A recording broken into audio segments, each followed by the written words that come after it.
Hello नमस्कार दोस्तों, कैसे हैं। स्वागत है आप सभी का आपके अपने favourite YouTube channel career classes Patna पे।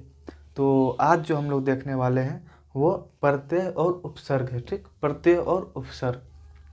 और इसके पहले जो आप वीडियो देखे थे प्रत्यय और उपसर्ग, वो सिर्फ हम एग्जाम्पल के तौर पे ऐसे ही बनाए थे। और इसमें जो हम देखने वाले हैं वो फुल डिटेल्स से देखने वाले हैं। तो एक बार सभी लोग जल्दी से वीडियो को शेयर कर दीजिए। और आप लोग जब शेयर करते हैं ना मेरे भाई, तो उससे मुझे एक मोटिवेशन मतलब कि मिलता है, ताकि हम आपके लिए और अच्छा से पढ़ा सकें, अच्छा से समझा सकें। तो जल्दी जल्दी एक बार सभी लोग शेयर कर दीजिए। और हाँ, चैनल को आप सब्सक्राइब, जितने भी लोग देख रहे हैं एक बार अपने सब्सक्राइब कर लीजिएगा।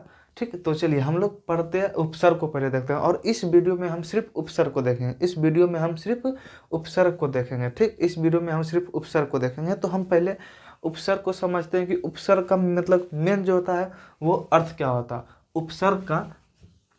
उपसर्ग का जो है हम लिए हैं, उसका मेन अर्थ क्या होता है, इसका अर्थ क्या होता है। तो उप और सर्ग, उपसर्ग भी आपका दो भाग में बटा हुआ है। उपसर्ग भी आपका दो भाग में बटा हुआ है। अब बोलिएगा सर उपसर्ग मतलब हम इसको दो भाग में कैसे तोड़ें। तो आइए देखते हैं ना, हम हैं कि इसलिए हम आपको समझा का रहे हैं। आइए देखते हैं उपसर्ग को कैसे तोड़ते हैं। तो ठीक, अब मान के चलिए हम यहाँ पे लिखे हैं उपसर्ग, उपसर्ग लिखे हैं, उपसर्ग। अब तोड़िए, उप प्लस सर्ग,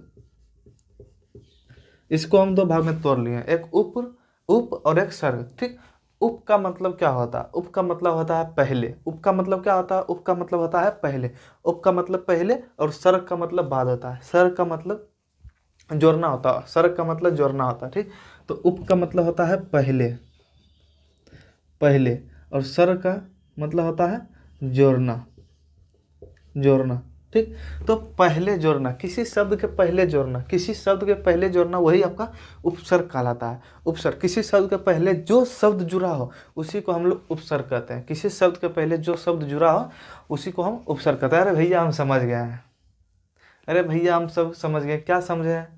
तो उपसर्ग उसे कहते हैं कि जो मतलब कि कोई भी शब्द हो उसके पहले जो शब्द जुड़ा रहता है उसी को उपसर्ग कहते हैं। उपसर्ग का अर्थ क्या होता है, तो उपसर्ग का अर्थ होता है उप का मतलब पहले और सर्ग का मतलब जोड़ना।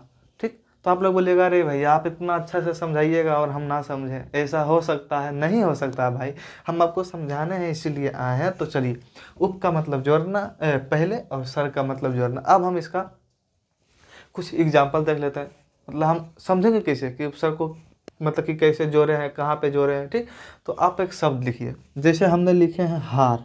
ठीक, आप फिर एक मरते दोबारा हार लिखिए, फिर से एक मरते हार लिखिए, फिर से एक मरते आप हार लिखिए। यहाँ पे हमने 3 हार लिखे हैं, कितने, तो यहाँ पे हमने पूरा आपका 3 हार लिखे हैं। और तीनों का हार का मतलब यहाँ क्या है, हारना। तीनों हार का मतलब यहाँ है हारना। लेकिन जैसे ही हम उपसर्ग जोड़ेंगे तो तीनों का अर्थ आपका बदल जाएगा। जैसे ही हम उपसर्ग इसमें जोड़ेंगे तो आपका तीनों का अर्थ जो है वो सीधा बदल जाएगा। अरे भैया कैसे बात कर रहे हैं, हार का मतलब हारना होता है, हार का मतलब हारना होता है, तो इसका आप अर्थ कैसे बदल दीजिएगा, इसको आप जीत में कैसे बदल दीजिएगा। तो आइए देखते हैं, सबसे पहले देखते हैं हार। ठीक, अगर आप हार में आ आ जोड़ दीजिए। ठीक, अगर आप हार में आ जोड़ दीजिए, अगर आप हार में बी जोड़ दीजिए, अगर आप हार में प्रा जोड़ दीजिए, अगर आप हार में प्रा जोड़ दीजिए। ठीक, और ये तीनों आपका क्या हुआ, ये तीनों आपका उपसर्ग, यही तीनों को आप उपसर्ग कहेंगे, यही तीनों का आप उपसर्ग कहेंगे, यही तीनों आपका उपसर्ग हो गया। ठीक, तो देखिए, अब हम जो उपसर्ग जोड़े हैं, अब हम जो उपसर्ग जोड़े हैं, उपसर्ग जोड़ने के बाद मेरा अर्थ बदलता है कि नहीं बदलता है, ये हम लोग देखते हैं। ये हम लोग देखते हैं, उपसर्ग जोड़ने के बाद मेरा अर्थ बदलता है कि नहीं बदलता है, हम लोग ये देखते हैं। जैसे आ प्लस हार, तो ये हो गया आपका आहार, ये हो गया आपका आहार। ठीक, आहार। अब आहार का मतलब क्या होता है, आहार का मतलब आपका भोजन होता है, आहार का मतलब आपका भोजन होता है, आहार का मतलब आपका भोजन होता है। ठीक, तो देखिए, पहले एक शब्द था, पहले आपका एक शब्द था, उसमें हम प्रत्यय जोड़े हैं। तो आपका उपसर्ग का परिभाषा क्या होता है कि किसी शब्द के पहले जुड़कर, किसी शब्द के पहले जुड़कर उस शब्द का कोई मतलब उस शब्द से किसी शब्द के पहले जुड़कर एक दूसरा शब्द का निर्माण करे और उस शब्द का अर्थ निकलना चाहिए, उस शब्द का अर्थ निकलना चाहिए। तो हम एक शब्द आपका हार लिए, उसमें प्रत्यय आपका आ जोड़े, और तीसरा शब्द मेरा बना आहार। आहार का आपका अर्थ क्या होता है? आहार मतलब भोजन, आहार मतलब आपका भोजन होता है, आहार मतलब भोजन। बी प्लस हार, इससे आपका शब्द बना विहार, बिहार, बिहार। अब इसका मतलब होता है भ्रमण, बिहार का मतलब भ्रमण, ठीक, भ्रमण। अब कई लोग कहेगा सर बिहार मतलब तो बिहार होता है, भैया बिहार को पेट चिरवा बो से लिखा जाता है बिहार, ठीक। पेट, जिस हुआ के पेट चिरा हो उससे उसको बिहार लिखा जाता है। इसमें आपको देखिएगा कि हुआ का पेट नहीं चिरा है, इसमें हुआ का पेट नहीं चिरा है, तो ये आपका बिहार मतलब भ्रमण हो गया, बिहार मतलब आपका भ्रमण हो गया, ठीक। और हार में अगर हम परा जोड़ दें तो ये आपका हो जाएगा परहार, परहार, परहार। प्रहार का मतलब क्या होता है? पहले हार का मतलब होता था हारना, अब प्रहार का मतलब किसी को मारना, किसी के ऊपर, मतलब ना बोलता कि इसके ऊपर ये प्रहार हो गया, तो मतलब इसके ऊपर ये प्रहार हो गया, इसका मतलब क्या है कि उसके द्वारा किसी को मारना, ठीक। प्रहार मतलब क्या होता है? मारना। तो यहाँ पे प्रहार मतलब चोटिल करना या चोट लगना, वही हुआ, ठीक। तो यहाँ पे आपका क्या समझे? उपसर्ग का आपका परिभाषा समझे का ना समझे? अरे भैया कैसा बात, आप बोलिएगा, आप समझाइएगा और हम ना समझेंगे, ऐसा हो सकता है? अरे मेरे भाई ऐसा नहीं हो सकता है, इसीलिए तो हम बोल रहे हैं कि अगर हम समझा दें और आप ना समझें, अगर आप लोग समझे हैं तो एक बार जल्दी से चैनल को सब्सक्राइब कर लीजिएगा। अगर आप लोग समझे हैं तो एक बार जल्दी से आप चैनल को सब्सक्राइब कर लीजिएगा। और हम इसका कुछ एग्जाम्पल देखते हैं, हम और इसका कुछ एग्जाम्पल देखते हैं, इसका हम और कुछ एग्जाम्पल देखते हैं, ठीक। तो देखिए इसका एग्जाम्पल हम और क्या देखें, इसका एग्जाम्पल हम और क्या देखें। अब लिखिए काश, काश, काश, ठीक। काश लिखे, अगर हम इसमें आ प्लस उपसर्ग जोड़ दें, आ उपसर्ग जोड़ दें, ठीक। इसमें अगर हम आ उपसर्ग जोड़ दें तो अब यह क्या बना? आकाश, आकाश, ठीक। और आकाश का अर्थ होता है, आकाश का अर्थ जिस, मतलब जिसके, मेरे ऊपर क्या है? आकाश है। अब बोलेगा मेरे ऊपर छत है, नहीं भैया वो हम बात नहीं बोल रहे, मेरे ऊपर आकाश है, तो आकाश का अपना एक अलग ही अर्थ निकला है, ठीक। अगर आप जैसे कि कार, कार, ठीक। तो कार मतलब क्या हुआ? गाड़ी, कार मतलब गाड़ी, जिस पे आप चढ़ते हैं, जिसको आप चलाते हैं, गाड़ी। तो यहाँ पे कार का मतलब है गाड़ी, लेकिन लेकिन अगर हम इसमें आ उपसर्ग जोड़ दें, इसमें हम आ उपसर्ग जोड़ दें तो क्या होगा? आकार, आकार, आकार, ठीक। आकार का मतलब क्या होगा? किसी का आकार, किसी से बोर्ड का आकार क्या है? आयताकार है। बोर्ड का आकार क्या है? वर्गाकार है, वर्गाकार है। तो आकार मतलब किसी का आकार, किसी का आकार, ठीक।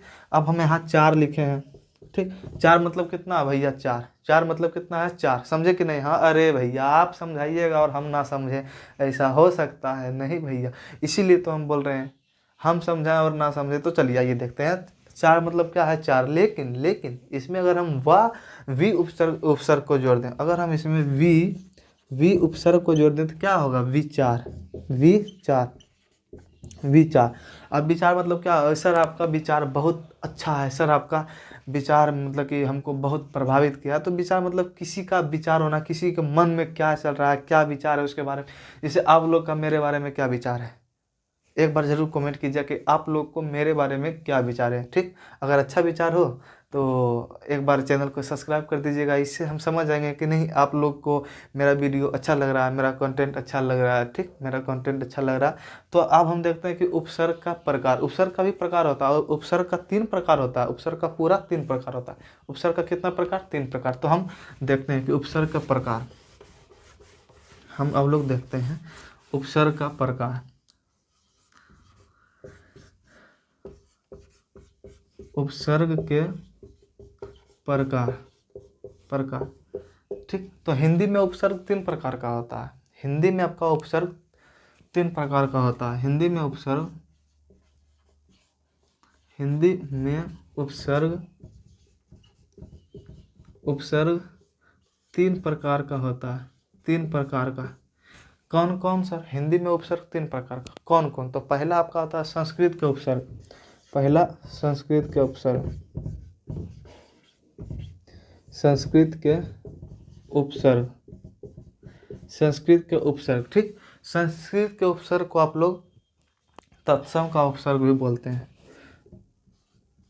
तत्सम, तत्सम का उपसर्ग, तत्सम का उपसर्ग। ठीक, 2 नंबर में आपका हो गया हिंदी का उपसर्ग, हिंदी का उपसर्ग।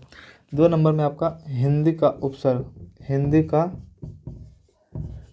उपसर्ग। ठीक, इसको क्या बोलते हैं, हिंदी का उपसर्ग को क्या बोलते हैं, तो तद्भव का उपसर्ग, तद्भव का उपसर्ग, तद्भव का उपसर्ग। और 3 नंबर में हम क्या बोलते हैं, 3 नंबर में आपका आ जाता है विदेशी उपसर्ग। 3 नंबर में आपका विदेशी उपसर्ग, विदेशी उपसर्ग, विदेशी उपसर्ग। 3 नंबर में आपका विदेशी उपसर्ग। सर विदेशी उपसर्ग को क्या बोलते हैं, तो विदेशी उपसर्ग को आगत उपसर्ग भी बोलते हैं, आगत उपसर्ग। समझे कि ना समझे? अरे गुरुजी एकदम समझ गए, एकदम समझ गए। क्या समझे आप? तो उपसर्ग 3 प्रकार का होता है भैया। उपसर्ग कितने प्रकार के, तो हिंदी में 3 प्रकार का उपसर्ग होता है। कौन कौन? तो पहला आपका हो जाएगा संस्कृत का उपसर्ग, जिसे हम लोग तत्सम का उपसर्ग भी कहते हैं। दूसरा आपका हिंदी का उपसर्ग, जिसे हम तद्भव का उपसर्ग कहते हैं। तीसरा विदेशी उपसर्ग, जिसे हम आगत उपसर्ग भी कहते हैं। आप समझाएं और ना समझ आए, इम्पॉसिबल। तो एक बार जल्दी से वीडियो को लाइक और सब्सक्राइब कर दीजिए। चलिए आगे चलते हैं। हम इन तीनों को अब इन तीनों को एक एक करके, इन तीनों को हम एक एक करके देखते हैं, इन तीनों को हम एक एक करके देखते हैं। ठीक, इन तीनों को हम एक एक करके देखते हैं। पहला मेरा क्या था, पहला था संस्कृत, संस्कृत के उपसर्ग, संस्कृत के उपसर्ग। अब संस्कृत का उपसर्ग क्या है, किसी भी शब्द में संस्कृत के कुछ पहले उपसर्ग हम लिखा देते हैं, संस्कृत के पहले हम कुछ उपसर्ग लिखा देते हैं। ठीक, ये आपका रहा उपसर्ग, उसका अर्थ हो जाएगा। और यहाँ पे कुछ उदाहरण, उदाहरण देखिए। संस्कृत का उपसर्ग में पहले आपका क्या आ जाएगा, नि उप प्रति, नि उप प्रति। ये आपका कुछ उपसर्ग रहा संस्कृत का। ठीक, इसका अर्थ क्या होता है, नि का अर्थ क्या होता है, नि का अर्थ होता है नीचे या अभाव, नीचे या अभाव, अभाव। उप का अर्थ क्या होता है, उप का अर्थ होता है आपका समीप, समीप, उप का अर्थ समीप। और प्रति का अर्थ क्या होता है, विरुद्ध, विरुद्ध। अब देखिए उदाहरण एक देख लेते हैं इसका। क्या, अरे सर उदाहरण आप दीजिएगा, एकदम दीजिए, देंगे उदाहरण, काहे नहीं देंगे। तो देखिए निवारण, नि से निवारण, निवारण, निवारण में उपसर्ग कौन है, नि उपसर्ग है। ठीक, समीप, समीप का उदाहरण उप से, उप का अर्थ होता है समीप, नि का जैसे अर्थ क्या हुआ नीचे या अभाव। अब नहीं बोलते इसका अभाव है, मतलब इसका कमी है। तो कमी मतलब क्या हुआ, नीचे जाना, कमी मतलब नीचे जाना। तो उप का आपका एग्जाम्पल क्या हो जाएगा, तो उपकार, उपकार, उपकार।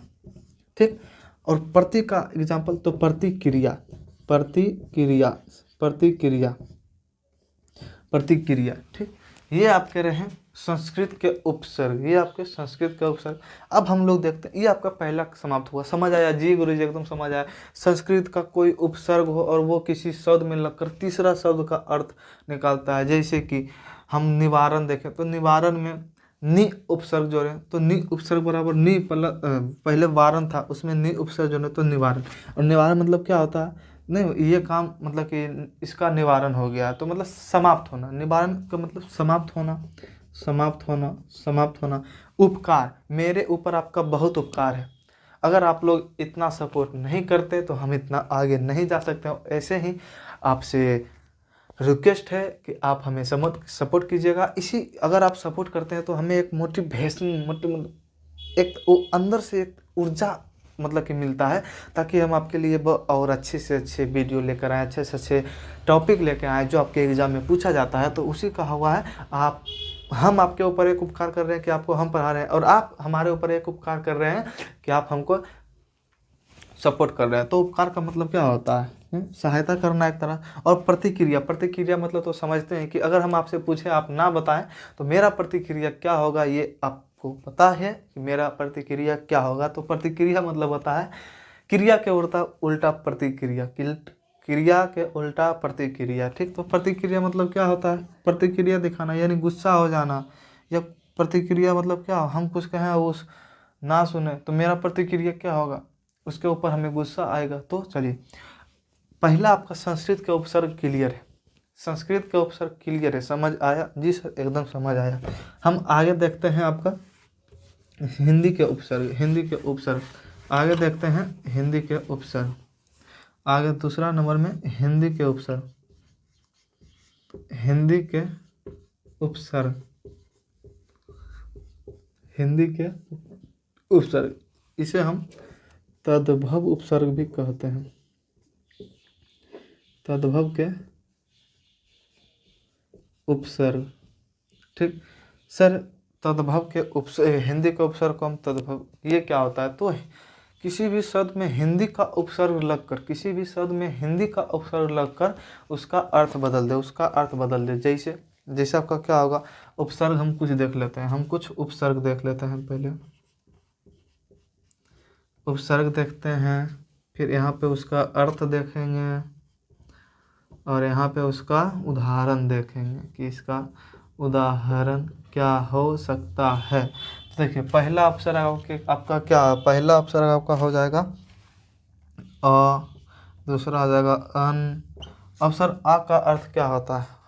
और तीसरा आपका हो जाएगा कु, तीसरा आपका हो जाएगा कु, चौथा हो जाएगा दु, तो पांचवा हो जाएगा आपका पर। ठीक, आ का अर्थ क्या होता है सर? आ का अर्थ क्या होता है? तो आ का अर्थ आपका होता है अभाव। आ का अर्थ होता है अभाव, आ का मतलब अभाव, अभाव। अन का मतलब क्या होता है सर? अन का मतलब क्या होता है? तो आधा, अन का मतलब आधा, अन का मतलब आधा। कु का मतलब क्या होता है सर? तो कु का मतलब होता है बुक, बुक मतलब नहीं बोलता है कि आप टिकट बुक हो गया, ठीक, हॉल बुक हो गया, तो बुक का मतलब पूरा होना। दु का मतलब क्या होता है सर? हीन, दो का मतलब क्या होता है? हीन या अधिक, अधिक। और पर का मतलब क्या होता है सर? बाद का, पर का मतलब बाद का, बाद का, पर का मतलब बाद का। ठीक, पर का मतलब बाद का। अब हम इसका एग्जाम्पल देखते हैं, एग्जाम्पल क्या क्या होगा। जैसे अगर, हम अ से क्या हो, अगर, अगर शब्द में उपसर्ग क्या है? अ या अभाव, उपसर्ग या आकाश, आकाशो, आकाश, आ उपसर्ग है। ठीक, आधा, इसका हम एग्जांपल देते हैं, उपसर्ग अन, अर्थ आधा। एग्जांपल आपका हो जाएगा अधपका, अधपका। जैसे देखिए, हम यहाँ पे समझाते हैं, ये है पका, पका का मतलब क्या हुआ? पक जाना, पका का मतलब पक जाना। ठीक, पका। अगर हम इसमें अध जोड़ दें, अगर हम इसमें अध जोड़ दें, अध आपका हिंदी उपसर्ग है। ठीक, अध आपका हिंदी उपसर्ग है, तो एक तीसरा शब्द निकलेगा अध पका, अध पका। ठीक, और इसका अर्थ क्या होता है? मतलब आधा पकना, यानी कच्चा रह जाना, कच्चा रह जाना। ठीक, तो यहीं पे है अध पका, अध पका। ठीक, अधमरा, अधमरा नहीं बोलता है कि अधमरु करके छोड़ दिया, अधमरु करके छोड़ दिया, तो अधमरा, अधमरा मतलब आधा मरा, अधमरा मतलब आधा मरा, या अधमरु करके छोड़ देना। ठीक, तो दोस्तों, अगर आपको वीडियो अच्छी लग रही है, अगर आपको लग रहा है कि नहीं मुझे समझ आ रहा है, तो अपने दोस्तों में भी शेयर कीजिएगा, और हाँ, चैनल को सब्सक्राइब जरूर कर लीजिएगा। चलिए, हम बुक का उदाहरण क्या होगा? तो कुपुत्र, कुपुत्र, कुपुत्र, कुपुत्र। ठीक, कुपुत्र। आपको सुपुत्र सुने होंगे, सुपुत्र आप लोग सुने होंगे। सुपुत्र का मतलब होता है कि जो मतलब अच्छा हो। कुपुत्र का मतलब नहीं बोलता है कि अरे तुम कुपुत्र हो, मतलब तुम्हारा चाल चलन व्यवहार अच्छा नहीं है। ठीक, सुपुत्र मतलब कि सुंदर पुत्र, कुपुत्र मतलब कि खराब पुत्र। सबसे अच्छा एग्जाम्पल में अगर देखें तो खराब पुत्र सबसे बढ़िया, ना ज़्यादा टेंशन ना ज़्यादा ये, खराब पुत्र। कुपुत्र का मतलब खराब पुत्र। ठीक, तो दू से देखें तो क्या बन सकता है? दुबला बन सकता है, दुबला बन सकता, दुबला मतलब पतला, दुबला, दुबला मतलब कमजोर होना, दुबला मतलब कमजोर होना। ठीक, पर का एग्जांपल क्या होगा? पर का एग्जांपल जैसे परदेश, परदेश। ठीक, परदेश मतलब क्या हुआ? देश का बाहर, मतलब देश के बाहर नहीं, मतलब अपने घर से कहीं दूर जाके रहना, कमाना, ये सभी आपका प्रत्यक्ष का एग्जाम्पल हो गया। ठीक, तो ये आपका दूसरा एग्जाम्पल रहा, दूसरा उपसर्ग रहा। तो अरे गुरुजी क्या बार बार आप समझाइएगा और ना समझ आएगा। हाँ मेरे भाई, समझ तो आना है, समझ कैसे नहीं आएगा, हम समझाएंगे और समझ नहीं आएगा, ऐसा हो सकता है? नहीं हो सकता है गुरुजी। तो आइए ना तीसरा उपसर्ग को देख लेते हैं। और तीसरा उपसर्ग आपका क्या है? तो विदेशी उपसर्ग। सर इसका दूसरा नाम भी है क्या? हाँ भाई एकदम दूसरा नाम भी है। क्या सर दूसरा नाम इसका क्या है? तो दूसरा नाम इसको आगत उपसर्ग कहते हैं। क्या? आगत उपसर्ग कहते हैं, आगत उपसर्ग। तो हम लोग तीसरा आशा स्क्रीनशॉट ले लेंगे। और भैया स्क्रीनशॉट आप लोग लेते रहिए। ठीक, तो हम लोग तीसरा उपसर्ग को देखते हैं। तीसरा उपसर्ग को देखते हैं आगत उपसर्ग। तीसरा उपसर्ग को देखते हैं आगत उपसर्ग। तीसरा उपसर्ग को देखते हैं हम लोग आगत उपसर्ग।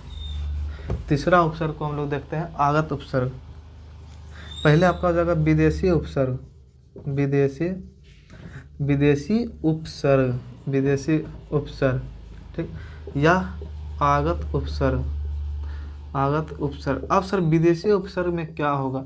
तो कोई शब्द होगा उसमें उपसर्ग के नाम पे विदेशी शब्द जुड़ा हो, विदेशी उपसर्ग जुड़ा हो और किसी शब्द में जुड़कर वो तीसरा शब्द का निर्माण करता हो, तो वही मेरा आगत उपसर्ग हो जाएगा या विदेशी उपसर्ग हो जाएगा। तो चलिए हम लोग देखते हैं। जैसे हम कुछ पहले एग्जाम्पल देख लेते हैं। ठीक, जैसे समझ, एक हम एग्जाम्पल लिए हैं समझ, और एक और एग्जाम्पल लिए हैं सफ़र।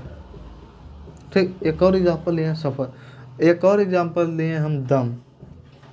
पहले इन तीनों का अर्थ समझिए क्या होता है। समझ आपको आ रहा है? जी गुरुजी समझ आ रहा है। इसका मतलब क्या हुआ? समझ मतलब समझना। ठीक, सफ़र यानी सफ़र करना, सफ़र यानी अभी सफ़र मतलब कि सफ़र करना। दम यानी दम। अगर हम इसमें विदेशी उपसर्ग जोड़ दें, अगर हम इसमें विदेशी उपसर्ग आपका जोड़ दें, तो यही आपका विदेशी उपसर्ग यानी आगत उपसर्ग का निर्माण करेगा। तो कैसे, आखिर में कैसे? तो आइए न देखते हैं। जैसे कि अगर हम इसमें ना जोड़ दें, ठीक, इसमें अगर हम जोड़ दें, अगर हम इसमें हर जोड़ दें, तो भैया इसका अलग एक अर्थ बनेगा, इसका एक अलग अर्थ बनेगा। अलग अर्थ क्या बनेगा? तो आइए ना देखते हैं। ना समझ में अगर हम ना उपसर्ग जोड़ेंगे तो यह आ जाएगा ना समझ। ठीक, यहाँ हो जाएगा हम सफ़र, यहाँ हो जाएगा हरदम। अब इसका अर्थ क्या हुआ? ना समझ मतलब ना समझने वाला। हम आपको कितना भी अच्छा से समझा दें, अगर आप नहीं समझने वाले होंगे तो नहीं समझेंगे। अगर हम आप कितना अच्छा से समझा दें, अगर नहीं समझने वाले होंगे तो आप लोग नहीं समझेंगे। बात सत्य है ना? और हम जो समझा रहे हैं, अगर वीडियो देख रहा है कोई बंदा, अगर वो पढ़ने वाला सच में पढ़ने मतलब कि मन से अगर पढ़ने बैठे होंगे, तो उनको मतलब हमको लगता है कि 100 में से 95% समझ आएगा। ठीक, 95% समझ आएगा। तो देखिए, हम सफ़र, मेरे हम सफ़र, हमसे दूर न जाना। गाना नहीं है, हम अपने मन से गा रहे हैं भाई ये गाना नहीं है। हम सफ़र मतलब क्या होता है? जो साथ सफ़र करे, जो मेरे साथ, जिसके साथ हम सफ़र करें। मैं बोलता ये मेरे हम सफ़र है, यानी हम इन्हीं के साथ अपना पूरा सफ़र करने वाले हैं, मतलब पूरा ज़िंदगी हम बिताने वाले हैं। हम सफ़र का अर्थ समझ आ गया होगा, आशा ही कर सकते हैं आपसे। चलिए, हरदम का मतलब क्या हुआ? हम हरदम आपको पढ़ाते रहेंगे, आप हरदम पढ़ते रहिए। हरदम मतलब क्या हुआ? एक काम को मतलब कि बार बार करना, रिपीट करना, हरदम रिपीट, हरदम, वही हुआ हरदम। ठीक, अब हम इसका कुछ एग्जांपल जैसे उपसर्ग, मान कर चलिए हम यहाँ कुछ संस्कृत का उपसर्ग लिखते हैं। ठीक, संस्कृत का हम उपसर्ग लिखते हैं, संस्कृत का हम कुछ उपसर्ग लिखते हैं। ठीक, यहाँ पे हम लोग अर्थ उसका लिखते हैं, और यहाँ पे हम लोग कुछ उदाहरण लिखते हैं। ठीक, उपसर्ग क्या हुआ आपका? खुश उपसर्ग, गए, कम, ये आपका कुछ विदेशी उपसर्ग है। खुश जो है ना, अगर आपसे पूछा जाए कि खुश कौन सा उपसर्ग है, तो आपका खुश विदेशी उपसर्ग हो जाएगा। खुश आपका कौन सा उपसर्ग है, तो विदेशी उपसर्ग। गौर, गैर, गैर आपका कौन सा उपसर्ग है, विदेशी उपसर्ग। कम आपका विदेशी उपसर्ग है। कम आपका कौन सा उपसर्ग है, तो विदेशी उपसर्ग है। कम आपका कौन सा उपसर्ग है, अब इसका अर्थ क्या होता है, इसका खुश का मतलब अर्थ होता है अच्छा। खुश का अर्थ होता है आपका अच्छा। अच्छा, खुश का जो अर्थ होता है वो आपका अच्छा अच्छा होता है। चलिए, कम, अब कम का अर्थ क्या होगा, तो देखिए आशा है कि आपको दिखाई दे रहा होगा। चलिए हम फिर से लिख देते हैं। पहला था आपका खुश, दूसरा था गैर, तीसरा था कम। अब इसका अर्थ क्या होता है, खुश का अर्थ होता है आपका अच्छा, ठीक। गैर का अर्थ क्या होता है, गैर का अर्थ होता है बिना। गैर का अर्थ होता है बिना, ठीक। और कम का आपका अर्थ होता है थोड़ा, थोड़ा। अब इसका उदाहरण कुछ देख लेते हैं, जैसे खुशबू, खुश से खुशबू, खुशबू, खुशहाल, खुशहाल, ये इसका एग्जाम्पल हो गया, ठीक। बिना, बिना से क्या एग्जाम्पल बनेगा भैया आपका, बिना से क्या एग्जाम्पल बनेगा, तो गैर का अर्थ होता है बिना। अब गैर से हम उपसर्ग, गैर उपसर्ग जोड़ के हम क्या शब्द बना सकते हैं, तो गैर हाजिरी आपका एक शब्द बनता है, गैर हाजिरी, ठीक। गैर कानूनी, आप लोग नहीं बोलते हैं कि सर ये गैर कानूनी है, ये गैर कानूनी है, आप गैर कानूनी के खिलाफ, आप गैर कानूनी सबके गैर मतलब गैर हाजिरी में आप नहीं कुछ कर सकते, मेरा गैर हाजिरी में आप कैसे कर सकते हैं कुछ, तो सही बात है भाई, हम नहीं कर सकते हैं। चलिए, कम, कम उपसर्ग जोड़ का हम कमजोर लिख सकते हैं, कमजोर, कमजोर, ठीक। कमजोर, कमसीन, कमसीन। अब कमसीन का अर्थ क्या होता है भैया, ये आप भी जानते हैं, इसे समझाने कोई ज़रूरत नहीं है, आप लोग खुद जानते हैं कमसीन क्या। तो भैया ये रहा आपका उपसर्ग और प्रत्यय। हम लोग अगले वीडियो में अगर आप लोग का डिमांड होगा तो हम ज़रूर देखेंगे, ठीक। तो चलिए, आपको वीडियो कैसा लगा, अगर अच्छा लगा है तो एक बार लाइक और चैनल को सब्सक्राइब ज़रूर कर लीजिएगा। इसी तरह से आपको छोटे छोटे रूप में वीडियो मिलते रहेगा। तो चलिए, अगर अच्छा आपको उपसर्ग पूरा अगर अच्छा समझ में आया हो तो एक बार चैनल को सब्सक्राइब कर लीजिएगा। और आपसे मिलते हैं अगले वीडियो में प्रत्यय के साथ। अगले वीडियो में प्रत्यय के साथ हम लोग मिलते हैं। तब तक के लिए जय हिंद, जय भारत। मिलते हैं अगले वीडियो में।